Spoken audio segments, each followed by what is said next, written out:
Candidates hoping to be elected to offices across Michigan have less than a week to secure a spot on the ballot. We're getting a first look at how voters feel. Rick Albin has new poll results. There are a couple of races here that appear to show some overwhelming front runners and a couple of close battles as well. So let's get right to it.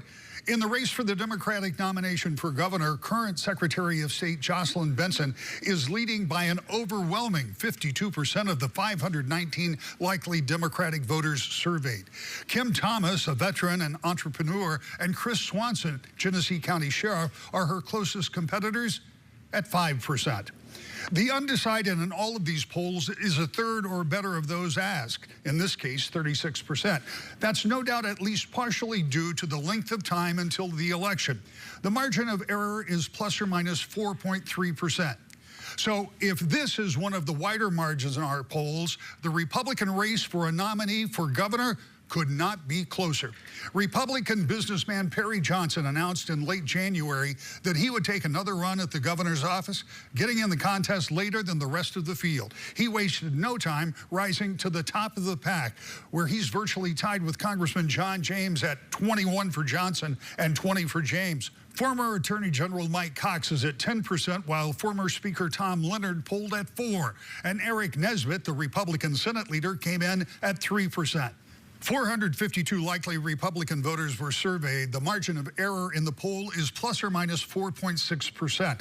39% say they are undecided. That primary race could be a bruising one that could leave the party looking for unity after the votes are cast.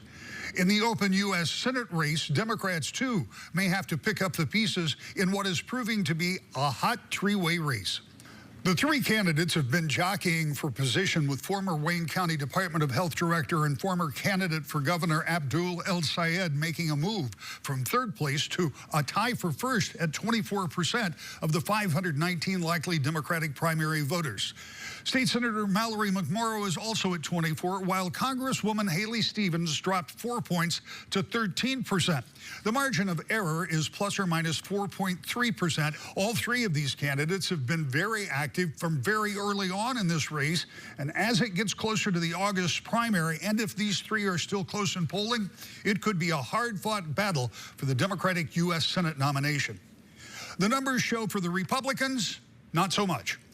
When likely Republican primary voters were asked who they would prefer for the U.S. Senate nominee, 55% said former congressman and previous candidate for U.S. Senate 2 years ago, Mike Rogers.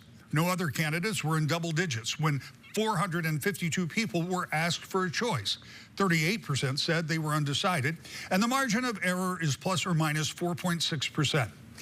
The polls you're seeing were taken April 11th through the 13th, and like all polls, reflect the sentiment of voters on those days. Candidates have until August 4th to try to change voters' minds or to hold on to their support. Back to you.